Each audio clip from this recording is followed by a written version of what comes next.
मोहम्मद अली शाह मेरे साथ, major Mohammad Ali Shah senior defence expert के तौर पर मेरे साथ जुड़ गए हैं। मेजर शाह, क्या आपको लगता है कि अब चीजें हाथ से निकल चुकी हैं? हालांकि न्यूक्लियर वेपन डेटरेंट हैं और डेटरेंट की तरह ही इस्तेमाल होंगे, लेकिन अब ये लड़ाई और तीखी होने वाली है। राजीव भाई, बिल्कुल। देखिए, 1987 में एक अग्रीमेंट साइन हुआ था। वो था रूस और अमेरिका के बीच में। ये था intermediate range nuclear force, INF treaty. ये अमेरिका और रूस की हुई थी।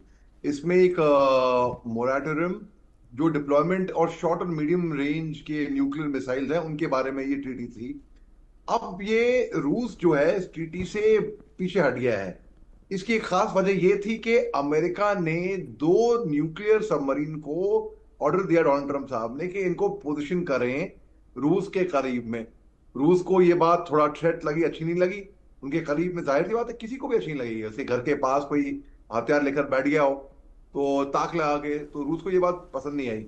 और रूस के जो भूतपूर्व इनके राष्ट्रपति हैं, डिमिट्री मेडवेदेव, उन्होंने बोला है कि जो नाटो राष्ट्र हैं, North Atlantic treaty treaty organisation, इनके राष्ट्रों ने, इनकी वजह से इन्होंने एक मेमोरेंडम, जो शॉर्ट और मीडियम रेंज का जो न्यूक्लियर मिसाइल का जो मेमोरेंडम था, तो इस पे ये और इस पे आगे और इस पे छानबीन होनी चाहिए, इस पे देखना चाहिए। लेकिन इसके रूस को ये बात ठीक नहीं लगी। अब ये न्यूक्लियर घंटी है कि नहीं है, ये बड़ा अहम सवाल पैदा होता है।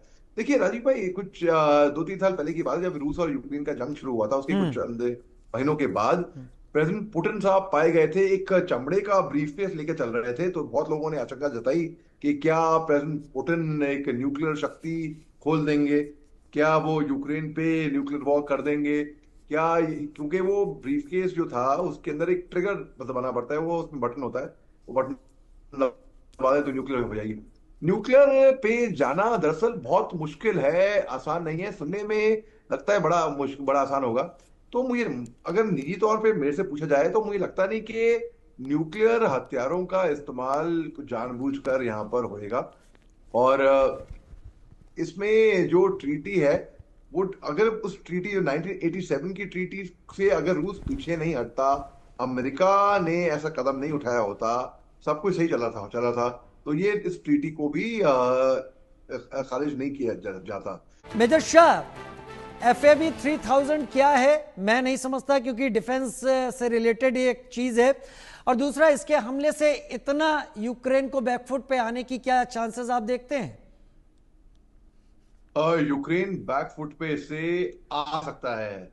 देखिए, सबसे पहले तो मैं आपको बता दूं कि 2019 में अमेरिका ने विड्रॉ किया था intermediate range nuclear forces treaty में से, ये बोल के कि रूस कंप्लाई नहीं कर रहा है इस ट्रीटी में से। और रूस के जो फॉरेन मिनिस्टर साहब हैं, सर्जी लैवरोव, इन्होंने फिर इशारों में सिग्नल किया था कि मॉस्को जो है वो डिप्लॉय नहीं करेगा अपने न्यूक्लियर हथियार अमेरिका के आसपास, कोई भी वॉरशिप्स, अगर अमेरिका ना करें। अब आपने बताया कि मिलिट्री टेक्नोलॉजी की आपने बात करी इसमें, कि क्या यूक्रेन, इस पे आते कि यूक्रेन को क्या इस पे फर्क पड़ेगा? जी हाँ, फर्क पड़ेगा।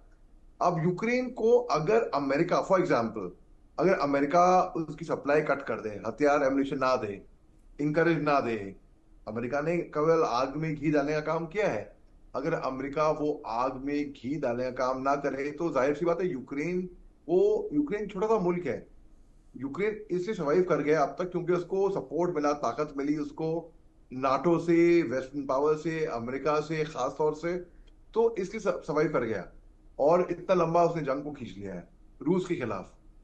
और अगर रूस को वही सपोर्ट, अगर यूक्रेन को वही सपोर्ट नहीं मिलता है, तो जाहिर सी बात है, हो सकता है कि यूक्रेन फिर इस स्थिति में नहीं रहे जंग लड़ने के लिए, और हो सकता है कि तब्दीलियां हम देखें इसमें।